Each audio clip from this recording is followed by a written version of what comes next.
So what's been in the news about that's been in the news about this particular issue is it's now becoming called the King Charles III Clause. So it is a unique time period term assigned to the Declaration, which either lasts for perpetuity, that means forever, or in the event that perpetuity is struck down by the courts, the Declaration will last until 21 years after the death of the last survivor of the descendants of King Charles III, King of England. Which is most likely not going to happen. No, it's not. No, that's basically a safer way to say forever. Yes, exactly. Welcome to Critical Thinking Required, hosted by LBW. This podcast is intended for free thinkers, entrepreneurs, and knowledge seekers.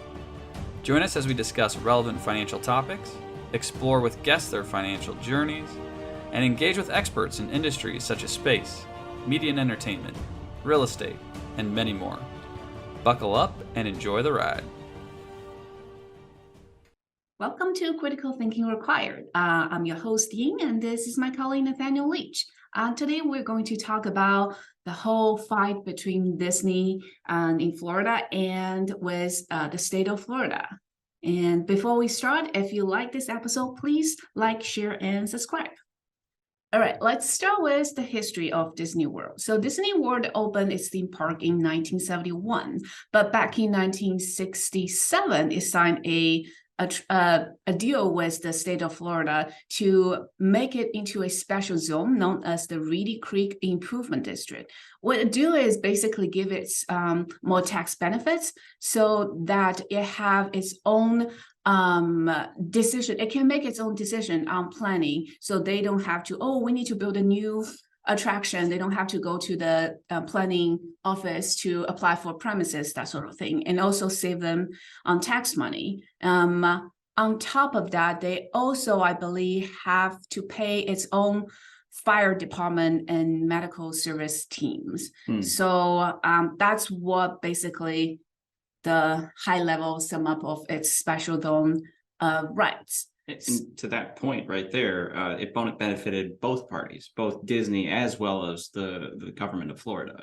Correct. Because it was Disney paying for the maintenance of the roads, the infrastructure, and the fire department. Not only that, it's actually, so I here there's a quote from the governor of Florida. It said that this legislation ends Disney's self-governing status, made Disney live under the same laws as everybody else, and ensures that Disney pay its debts and fair share of taxes. It's very funny. He made it sound like, this is not fair to the state of Florida. But as a matter of fact, most country and most local government, they willing to sign tax deal to attract big corporation, especially status like Disney, so that they can land their headquarters. It benefits the local government community as well. I mean, you think about how many millions of family travel to state of Florida to go to Disney, and with that, how many restaurants, how many hotels built on top of that. The entire tourist industry was sort of developed around Disney. Yep. So yeah, the state of Florida definitely benefits from that deal as well. I just want to give an example of a bad deal, because it can go both ways. It all depends on the deal, how it's written. But an example that's actually pretty close to home here in Wisconsin is that during the Trump presidency, Foxconn, which is one of the largest suppliers for iPhones, Apple's iPhones, said that it was going to develop a huge plant here in Wisconsin. And they wrote a deal with the government of the state government of Wisconsin. And 6-7 years later, not much has happened. And the state of Wisconsin really lost out, actually, as a result. So back to Disney. Back in February 2022, so a year ago, the lawmaker in the Florida State House passed the Parental Rights in Education Bill, also known as Don't Say Gay Bill. So because of that, obviously they got a lot of pushback. And Disney was initially actually not willing to make a public stand on this. And they want to do some back channel diplomacy to see if there's anything they can negotiate, but was unsuccessful. So they are actually quite heavily criticized on how they handle this whole situation, that not willing to make a public stand. And of course, there are a lot of other reasons tangled with it, but eventually the former CEO was stepped down and they bought the one of their old CEO. The prior CEO, Bob Iger, back in to run things. You seems to be happy with that decision. I'm happy about it for a number of reasons. For a lot of good reasons and some bad reasons. Bob was brought in from Capital Cities, which was bought by Disney back in the 90s, and they have an incredible capital allocation philosophy that I really approve of as an investor. But then the con is that Bob Iger postponed his retirement multiple times because he could not find the right successor. Yes. Who should he give the crown to? So there's some issues there in terms of that the crown, he really likes that crown, so to speak. In my opinion. This is my opinion. And I think though that it's also a good thing in that Mr. Iger was very in tune with relationships. And it's possible that this might not have happened as it did with the showdown between Disney and the state of Florida. That's not to say, though, that businesses shouldn't have an opinion about such social matters. For example, as I understand it, back when polio was a serious killer of people, when the polio vaccine was developed and out for use, I understand that a lot of U.S. business owners were behind people getting the polio vaccine and really pushed it for their employees to get the polio vaccine. And as of today, nobody dies from polio here in the U.S., if at all. So I think that there are examples of businesses stepping in for good causes, but there's also examples of companies stepping in and pushing bad causes, depending on the person. I do believe that no matter if you are just an individual or your corporations, once you have grown to a certain size, that if you do have the power, you should step in for greater matters, for greater cause, and make a stand. That are good for the greater good. Right, Yeah. For sure. You have that almost a certain social responsibility. Back to Disney World. So the Florida legislation allowed the governor of Florida to take away Disney's special tax zone status back in 2022. So initially they want to completely dismember the special zone, but they later realized that they can't afford it because Disney's paying for, like we said, the fire department, the medical services, and the maintenance of the road, and the local county straight up cannot afford, because for years they have been budgeting based on we don't pay for that.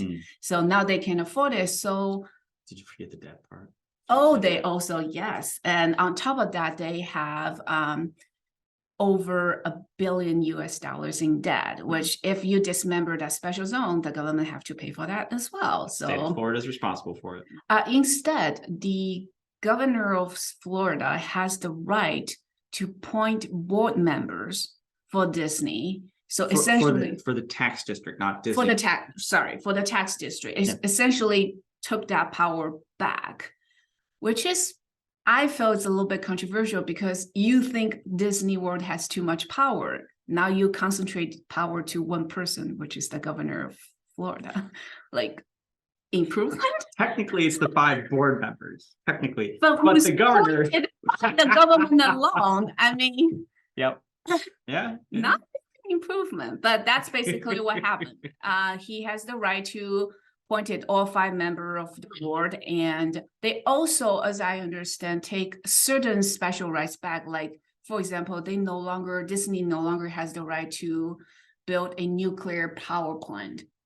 Oh, I didn't hear about that. which in the past they has that right. Oh, wow. Yeah, Hmm. so Okay. that's what happened so far.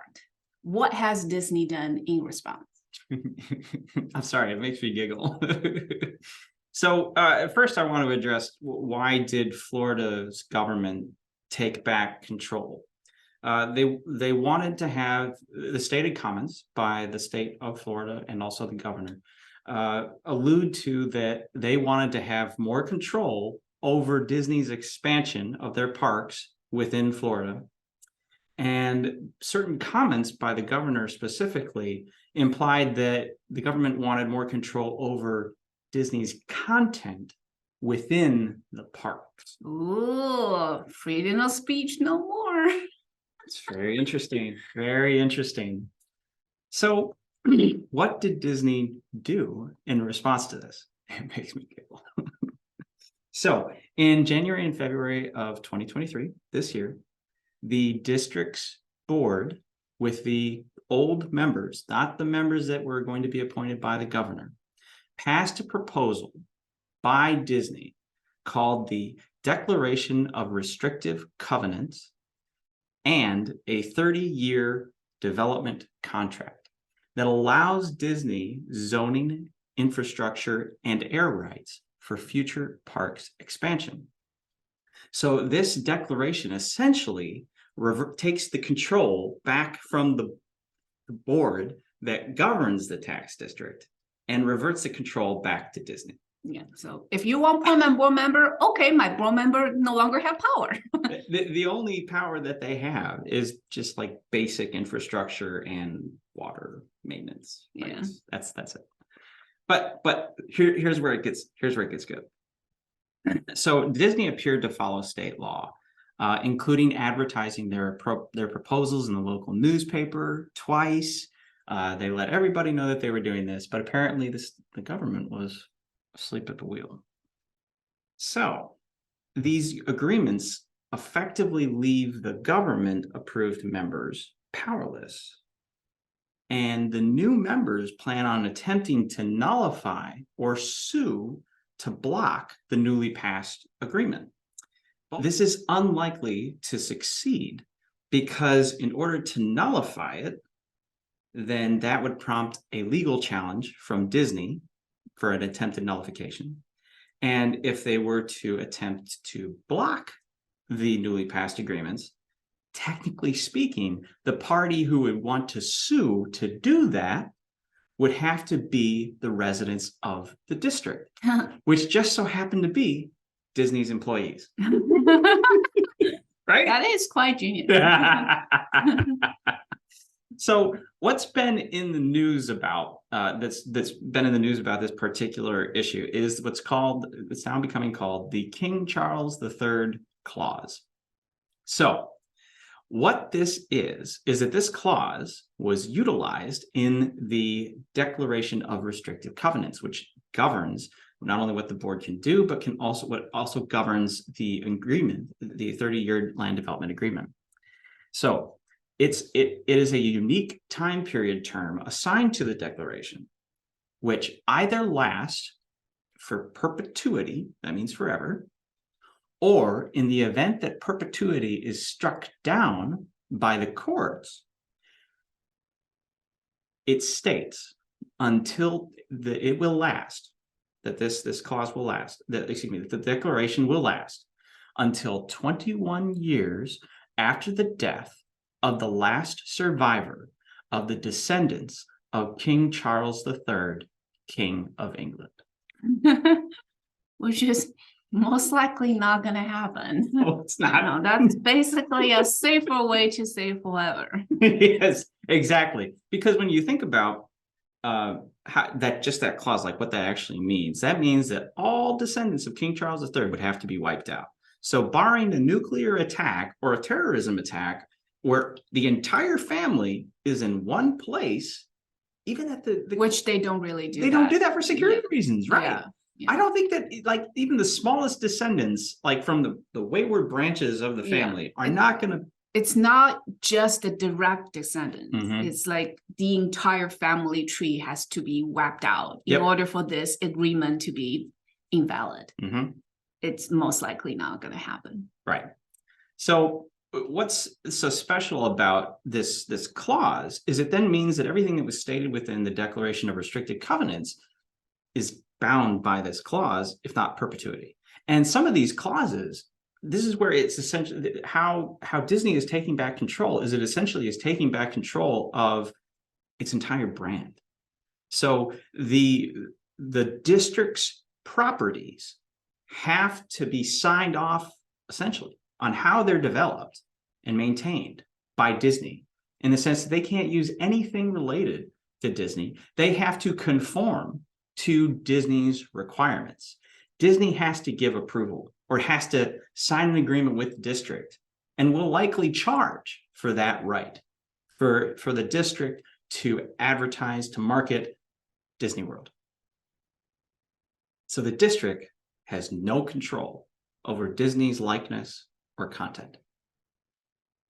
So the implied comments of the governor stating that, hey, they wanted to have control over the content of what was in Disney's parks ain't gonna happen. So this isn't like the first time that this has happened in companies before. I mean, companies can utilize restrictive covenants of such nature all the time. They just really got creative with the King Charles III clause. So my hats off to them. Do you have any summary for this episode? It's hard to state a summary without really having an opinion on the events. So I would Go say lightly. We'll see. let's tread lightly. Yes. So I would say that this isn't over. I think that the Disney and the state are going to be battling this out for years to come. Unfortunately, at an expense to taxpayers as well as to Disney shareholders. So with that, thank you for listening and watching Critical Thinking Required, and we hope you have a good day. Bye. Like and subscribe. Thank you for taking the time to start your journey of thinking differently and listening to LBW talk about stuff they love. Until next time.